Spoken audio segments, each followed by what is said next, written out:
நல்ல ஒரு crime thriller movie பார்ப்போம் அப்படின்னு சொல்லிட்டு ஒரு நெட்ஃப்ளிக்ஸில் போய் தேடிக்கிட்டு இருந்தேன். தேடிக்கிட்டு இருக்கும்போது ஒரு புதுசாக ஒன்று தட்டுப்பட்டுச்சு. என்னன்னா, நம்ம எங்கேயோ பார்த்த மாதிரியே இருக்கு அப்படின்னு சொல்லிட்டு போய் பார்த்தா, நம்ம ப்ரொபோசரு நம்ம மணிஸ்ட் ப்ரொபோசரு ஒரு படம் நடிச்சிருக்காப்புல. அது படம் கிடையாது, ஒரு வெப் சீரிஸ் ஒன்று. வெப் சீரிஸோட நேம் என்னன்னா ட்ரூ கிராவர்ஸ். 3 எபிசோடு தானே இருக்குன்னு சொல்லிட்டு 3 எபிசோடு என்னதான் இருக்குன்னு சொல்லிட்டு போய் பார்த்தா, தரமான ஒரு க்ரைம் த்ரில்லர் வெப் சீரிஸாக அந்த சீரிஸ் இருக்கு. ஏன்னா வேற லெவலில் இருந்துச்சு. இதுல என்னன்னா, ஸ்டார்டிங்ல ஃபர்ஸ்ட் எபிசோட கதை என்னன்னா, வயசான ஒரு பாட்டி ஒன்று ஒரு ஒரு பணத்தை ஒரு இது சாக்கில் கட்டி இழுத்துட்டு போறாங்க. அது ஃபர்ஸ்ட்ல நடக்கிற மாதிரி. அப்புறம் ஒரு பாட்டி அவரோட பேத்தி சந்தோஷமா இருக்காங்க. போயிட்டு அந்த பாட்டி வர்ணிக்கான ஒரு கேரக்டர் ஒன்று இருக்கு. அதாவது பாட்டியோட பேத்தி. அந்த பேத்திக்கு நம்ம பாட்டி ஒரு ஷிஃப்ட் ஒன்று பண்றாங்க. என்னன்னா ஒரு தோடு. அது தோடு பண்ணி ஷிஃப்ட் பண்ணி நம்ம எப்படி சொல்றது, ஒரு கண்காட்சிக்கு நாங்கள் போகிறோம்னு சொல்லிவிட்டு பாட்டிகிட்ட ஒரு போய் சொல்லி இன்னொரு இடத்துக்கு போகிறாங்க. போகும்போது அங்கே வார்த்தான்னு இன்னொரு வர்ணிகாவோட ஃப்ரெண்டு ஒரு இடத்துக்கு பாட்டிகிட்ட சொல்லிட்டு போகிறாங்க. போகும்போது நம்ம வர்ணிகாவும் வார்த்தாவும் திடீர்னு பார்த்தா ஒரு காரில் ஒரு ஃப்ரெண்டோட காரில் ஏறி போகிறாங்க. காரில் ஏறினது அப்புறம் அந்த அந்த மார்த்தாவும் வர்ணிகாவும் காணாம போயிடறாங்க. இந்த 2 பொண்ணும் மாயமான முறையில் காணாம போயிடறாங்க. காணாம போனது அப்புறம் எங்கள் வீட்டுக்குள்ள பொண்ணு வர்ணிகா வார்த்தா 2 பேரும் காணாம விட்டு வீட்டில் அந்த சைட்ல இருந்து 2 பேரும் கம்ப்ளைண்ட் பண்ணுறாங்க. கடைசியில் பார்த்தா ஒரு கொஞ்ச நாளுக்கு மார்த்தாவோட உடல் நம்ம கடற்கரையில் இருக்கு. ஆனால் வர்ணிகாவோட உடம்பு எங்கேயுமே கிடைக்கல, காணாம போயிருச்சு. ஆனால் இதெல்லாம் பார்த்துக்கிட்டு நம்ம மார்த்தாவோட அப்பா, அது யாருன்னா நம்ம ப்ரொஃபசர் மணிஸ்ட், இந்த மார்த்தாவோட அப்பாவும் நடிச்சிருப்பாங்க. இதெல்லாம் ஒரு பக்கம் போக அந்த மார்த்தா பொண்ணை பண்ணி கொலை பண்ணியிருக்காங்க அப்படின்னு சொல்லிட்டு அவர் விசாரணையில தெரியுது. இந்த வழக்கை நம்ம போலீஸார் விசாரணை பண்றதே கிடையாது. அந்த வழக்கு முடங்கியே கிடக்குது. முடங்கி கிடக்கும் போது இந்த பாட்டிக்கு, இதுல பாட்டி தான் மெயின் ஹீரோ. அந்த பாட்டி பேத்தி எப்படியாச்சும் கண்டுபிடிக்க மாட்டேங்க வைக்க மாட்டேங்கான்னு சொல்லிட்டு வாக்குவாதம் பண்ணும் போது அதுல எப்படி சொல்றது, ரொம்ப மன உளைச்சல் ஆளாகி கிட்டத்தட்ட ஒரு 2 வருஷத்துக்கு அப்புறம் அந்த கேஸ் அப்படியே இருக்கு. இதை பார்த்தா பாட்டி, இதெல்லாம் போலீஸ் நம்ப பிரயோஜனம் இல்லை, இனிமேல் நம்ம தான் இறங்கி பண்ணணும்னு சொல்லிட்டு பாட்டி ஒரு பக்கம் போய் இறங்கி தேடுறாங்க. ஆனால் அவங்களுக்கு எந்த துப்புமே கிடைக்கவே கிடையாது. கடைசியில் நம்ம பாட்டி ஒரு பியானோ டீச்சராக இருப்பாங்க. பியானோனா இங்கே ஒவ்வொரு பசங்க ஒவ்வொரு பொண்ணு வீட்டில் பியானோ சொல்லி நம்ம பாட்டி சொல்லி கொடுப்பாங்க. இதெல்லாம் பார்த்து நம்ம பாட்டி இந்த व्यक्ति யாரு கொண்டா எவ்வளோ கொண்டான்னு ரொம்ப கன்ஃபியூஸ்லேயே இருப்பாங்க பாட்டி. கடைசியில் பார்த்தா ஒரு பியானோ வாசிக்கிறவன் ஒருத்தன் வருவான். அவன் சொல்லுவான், இந்த தோடு அவன் ரொம்ப அழகா இருக்கு அப்படின்னு சொல்லிட்டு பாட்டிட்டு சொல்லும் போது அந்த பாட்டி நினைப்போம், இந்த தோடை பத்தி எனக்கு யாருக்கும் சொன்னதே கிடையாது, இது இவனுக்கு எப்படி தெரிஞ்சுன்னு நம்ம பாட்டி அவனை பிடிச்சி விசாரிக்கும் போது ஏகப்பட்ட திடுக்கிடும் தகவல் கிடைக்குது. என்னன்னா, பியானோ வாசிக்க வர அந்த பையன் ஏகப்பட்ட திடுக்கிற தகவல்லாம் சொல்றான். இந்த மாதிரி பாட்டி ரொம்ப வைலண்ட் ஆகி சுத்தி வச்சு அவன் முழங்கால அடிக்கிறதுல இருந்து அவன் எந்த விஷயமே சொல்ல மாட்டான். கடைசியில பார்த்தா ஒரு ட்விஸ்ட் ஒன்று வச்சிருப்பானுங்க. என்னன்னா, அவன் பேத்தி ஒரு விபச்சாரி, அவன் யார் கூட வேணா யார் கூட வேணா படுப்பா, காசுக்காண்டி என்ன வேணா பண்ணுவான், இன்னைக்கு அவன் மார்த்தாவோட நான் படுத்து வந்துருச்சு அப்படின்னு சொல்லிடுவான். இதை கண்ட நம்ம பாட்டி அவனை போட்டு பொலன்னு புலந்து எடுத்து மண்டையில ஒரு அடி அடிச்சுன்னா திடீர்னு பார்த்தா அவன் அதுல செத்துடுறான். இந்த ஃபர்ஸ்ட் எபிசோட ஒரு கான்செப்டை போட்டு வச்சிருக்கானுங்க. இது எப்படி சொல்றது, ஃபர்ஸ்ட் எபிசோடு நமக்கு பார்க்கும்போது தாறுமாறான எபிசோடா இருக்கு.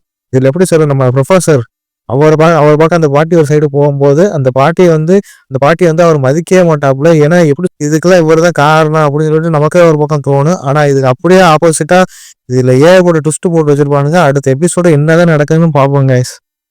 எபிசோடு 2 இருக்கிறதுல எப்படி சொல்றது, இது ஒரு டிஃப்ரெண்டான ஒரு கான்செப்ட். இந்த ஒரு எபிசோட வேற லெவலில் கொண்டு போயிருப்பானுங்க. பாட்டி அந்த பியானோ வாசிக்க அந்த ஸ்டூடெண்டை போட்டு அடிச்சு கொண்டது அப்புறம் திடீர்னு பார்த்தா அவன் உயிரோட தான் இருப்பாப்புல. உயிரோட இருக்கும்போது போலீஸுக்கு கால் பண்ணும்போது அவனால பேச முடியாது. திடீர்னு இறந்துறாப்புல. இதை பார்த்தா நம்ம பாட்டி போனை வாங்கிறாப்புல. வாங்கின அப்புறம் அவன் இறந்துடுறான். இறங்கினது அப்புறம் பாட்டியோட சைட்டு ஒருத்தர் இருப்பாப்புல. அவருக்கு எப்படி சொல்றது, அந்த பாட்டிக்கு அவளுக்கும் லவ் இருக்கனால டேட்டிங் கூப்பிடுவாங்க. டேட்டிங் கூப்பிடும் போது நான் வர முடியாது, எனக்கு வேலை இருக்க ஒரு பக்கம் போக பியானோ வாசிக்க அந்த ஸ்டூடெண்ட் பொண்ணு ஒரு பார்ட்டிக்கு போனாங்க வச்சாங்க. இது யாரு கூட போனா படுப்பா அப்படின்னு சொல்லிவிட்டு நம்ம இந்த பியானோ வாசிக்கிற சொல்லிட்டு போயிருப்பா.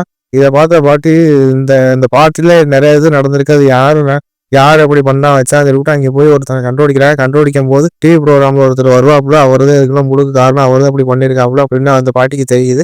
தெரிஞ்சது அப்புறம் நம்ம ஹீரோ ப்ரொஃபசர் அவரை போய் நம்ம பாட்டி பாக்குறாங்க. பார்க்கும்போது அவர் இருக்கிறதுல பெரிய பணக்காரன்ல இருந்து ஒரு கொலைகாரன் மெயினா. அதான் அவர் எப்படி ஒரு ஃபேன்சியான கார்லாம் வச்சிருப்பாப்புல.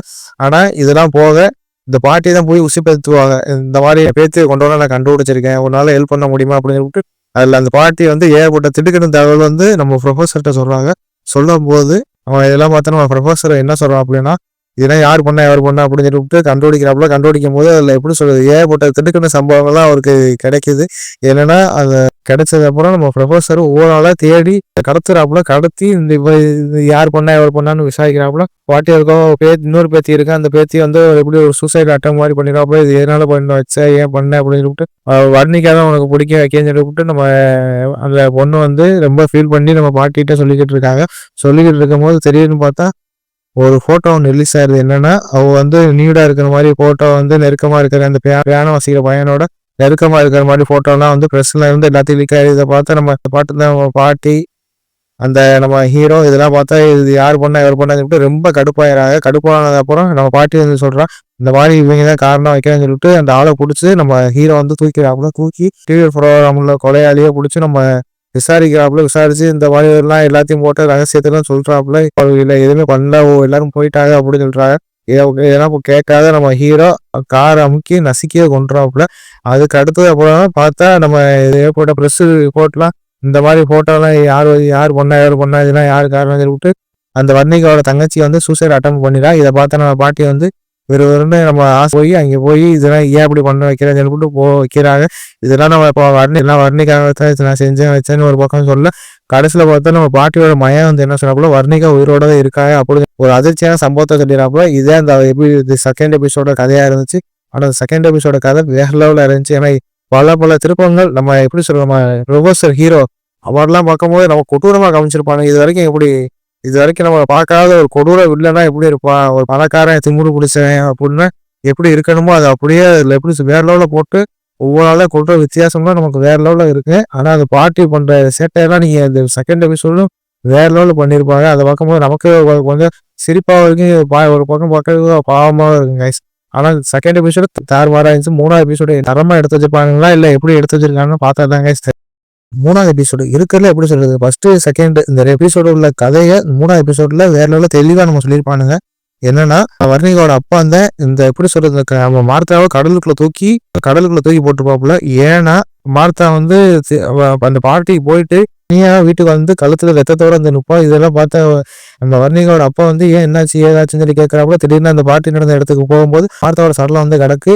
இதை பார்த்து அதிர்ச்சியான நம்ம வர்ணிகாவோட அப்பா வந்து இது எதுக்கு பண்ணா யார் பண்ணா அப்படின்னு சொல்லிட்டு ரொம்ப கவலைப்படுறாப்புல, ரொம்ப டென்ஷன் ஆயிராப்புல. இதை பார்த்து நம்ம இதை எப்படியாச்சும் போலீஸ்ல போச்சுன்னா பெரிய கேஸ் ஆயிரும் வச்சுன்னு சொல்லிட்டு அந்த உடலை வந்து கடலுக்குள்ள தூக்கி போட்டுறாங்க. வர்ணிகாவை வந்து வேற ஒரு இடத்துக்கு அனுப்பி விட்டுறாப்புல.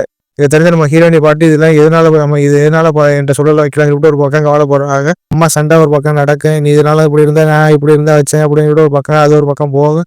ஆனா இதெல்லாம் தெரிஞ்ச நம்ம ஹீரோ அந்த பார்ட்டிக்கு போனது மொத்தம் 2 பேர் இல்லை 3 பேர். அந்த இன்னொரு பொண்ணை தேடி நம்ம பாட்டி வந்து கிளம்பி போறாங்க. ஏன்னா அந்த 3வது பொண்ணுக்கு தான் எல்லா ரகசியம் தெரியும். எப்படின்னா இந்த பொண்ணு நம்ம ப்ரொஃபஸர் போய் கண்டுபிடிச்சிட்டாருன்னா யாரு மார்த்தாங்கிற பொண்ணை யாரு கொண்டா எவ்வளவு கண்டான்னு அவருக்கு தெரிஞ்சு போயிரு. இதை பார்த்து நம்ம ப்ரொஃபஸர் வந்து எல்லாத்தையும் போட்டு தள்ளிடுறாப்புல. இதை தெரிஞ்சுக்கிட்டு நம்ம பாட்டி 3வது உள்ள பொண்ணை எப்படியாவது கண்டுபிடிச்சு அவளை சேஃபா பண்ணணும் வைக்கணும்னு சொல்லிவிட்டு நம்ம பாட்டி ஒரு பக்கம் நம்ம எப்படி சொல்ற நம்ம ஹீரோ ப்ரொஃபஸருக்கே தெரியாம நம்ம பாட்டி வந்து அன்னைக்காவ பாட்டியும் சந்திச்சுக்கிட்டு இருக்கும் போது நம்ம ஹீரோ பாட்டி வந்து என்ன பண்ணிருந்தா நம்ம ப்ரொஃபஸரே போலீஸ்ட மாட்டி விட்டுருவாங்க. இந்த மாதிரி இப்படி இருக்க வைக்கிறேன்னு சொல்லிட்டு ஏகப்பட்ட திருப்பங்கள் அதுல வருது. பியானோ ஸ்டூடெண்ட் வந்து காணா போயிடாங்கல்ல, அது வீட்டுல இருந்து ஏகப்பட்ட ப்ரெஷர் வரும். இதனால பாட்டி வீட்டுல விசாரணை பண்ணும்போது அந்த பாட்டி தான் கொலை பண்ணிருக்காங்க சொல்லிட்டு எல்லாத்துக்கும் தெரிஞ்சிருது. கடைசியில பார்த்தா நம்ம பாட்டியோட மயன் ஒருத்தர் இருக்காப்புல. அந்த மயனுக்கு நம்ம அம்மா வந்து இவ்வளவு கொலை பண்ணிருக்கா வச்சிருக்காங்கன்னா அவனுக்கு ஒரு பக்கம் தெரிஞ்சிருது. இதை பார்த்து நம்ம பாட்டியோட இன்னமும் இப்படிலாம் பண்ணிட்டு வச்சிருக்கீங்கன்னு சொல்லிட்டு ஒரு பக்கத்துல வருத்தப்படுறாங்க. அந்த வருத்தப்படும் போது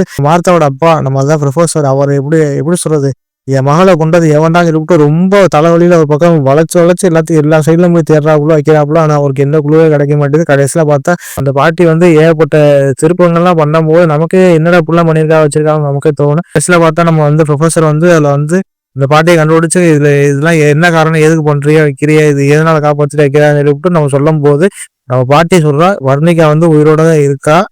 நான் அந்த 3வது பொண்ணையும் நான் பார்த்து பேசிட்டேன் வச்சுட்டேன், நீ இதுக்கு மேலே வைக்கிறானா அப்படின்னு சொல்லிட்டு ஒரு பக்கம் சொல்லும் போது நம்ம ப்ரொஃபஸர் வந்து கேட்கிறாப்புல என்னன்னா ஏன் இந்த மாதிரி நீ பண்றியா வைக்கிறேன்னு சொல்லிவிட்டு சொல்லும் போது என் பேத்தி இன்னும் உயிரோட தான் இருக்கா வைக்கிறான்னு சொல்லிவிட்டு நம்ம வேற அதிர்ச்சியை கொடுத்துறாங்க. நம்ம பாட்டி இதை கண்ட வார்த்தாவை யாரு கொண்டா எவரு கண்டான்னு சொல்லிட்டு விசாரணை பண்ணும்போது ஒரு சின்ன தள்ளு முன்னில கீழே விழுந்து வார்த்தா வந்து இறந்து போயிடா, நீ யாருமே கொல்லல வைக்கல அப்படின்னு சொல்லிட்டு ஒரு பக்கம் சொல்றாங்க. இதை பார்த்தா நம்ம டென்ஷனானா இல்லை நான் இப்போ வாக்கணும் வைக்கணும் இல்லை மயனை நான் கொல்லணும் வைக்கணும் அப்படின்னு சொல்லிட்டு சொல்லும் போது கார்ல 2 பேரும் ஒன்றா போயிட்டு இருக்கும்போது கடைசியில் பார்த்தா ஒரு மலை மேலே உச்சியில இருந்து கடற்குள்ள விழுந்து இறந்துறாங்க. 3வது எபிசோட கதையா இருந்துச்சு. இந்த கதையை பார்க்கும்போது நமக்கே எப்படி சொல்றது ரொம்ப மன உளைச்சல் ஆளாகி கொண்டு போயிருப்பானு. ஏன்னா எப்படி சொல்றது ஒரு இன்ட்ரோ கிட்ட ஒரு நிமிஷம் வரும். அது ஒரு நிமிஷம் வந்து கடலுக்குள்ளே காமிப்பானுங்க. என்னடா கடலுக்குள்ளே காமிக்கிறாங்களே அப்படின்னு நமக்கு லாஸ்ட் 3வது எபிசோடு பார்க்கும்போதே நம்ம கண்கலங்க வச்சிருக்காங்க. அந்த இன்ட்ரோல நமக்கு அதுலேயே ஏகப்பட்ட சீன்லாம் புரியுற மாதிரி வச்சிருப்பானுங்க. ஆனா நம்ம அதை மிஸ் பண்ணிட்டு லாஸ்ட் எபிசோட்ல பார்க்கும்போது தான் புரிஞ்சுச்சு இந்த இன்ட்ரோல இதுக்காண்டி தானே அப்படின்னு நமக்கு தோணுச்சு. மொத்தத்தில் இந்த எபிசோடு தாறுமாறான ஒரு கிரைம் த்ரில்லர் வெப் சீரிஸ் பார்க்குற ஃப்ரெண்ட்ஸுக்கு கண்டிப்பா அந்த ஒரு எபிசோடு இந்த சீசன் பிடிக்கும். கண்டிப்பா ஒரு மஸ்ட் வாட்சான ஒரு ஃபிலிம். நம்ம ஹீரோ ப்ரொஃபஸர் அவர் நடிப்புலாம் வேற லெவலில் நடிச்சிருப்பாப்புல. அவர் வில்லத்தனம் அதுல வேற லெவலில் இருக்கும். பணக்கார திமிரு பிடிச்சா எப்படி இருக்குன்னு அது அப்படியே நீட்டா போட்டு காமிச்சிருப்பா. ஆனா அதுல நடிச்ச பாட்டி அந்த பாட்டி வந்து கிட்டத்தட்ட 70 வயசாக காமிச்சிருப்பானா. 70 வயசு ஆக்டிங்லாம் வேற லெவலில் இருக்கு. பாட்டியோட பேத்தியும் பாச போராட்டம் அப்படின்னு சொல்லலாம். எனக்கு தமிழ் டப்பிங்லாம் வேற லெவலில் பண்ணியிருப்பாங்க. அதுல முக்கியமா நம்ம ப்ரொஃபஸருக்கு உண்மையான ப்ரொஃபஸர் வாய்ஸை தான் இதுல போட்டு வச்சிருக்காங்க. அதை பார்க்கும்போது நமக்கு செம்ம இன்ட்ரெஸ்டிங்காக இருக்குது. மொத்தம் இந்த எபிசோடுக்கு ஒரு தாறுமாறான மஸ்ட் வாட்சான ஒரு வெப் சீரிஸ் கண்டிப்பா மிஸ் பண்ணாதீங்க.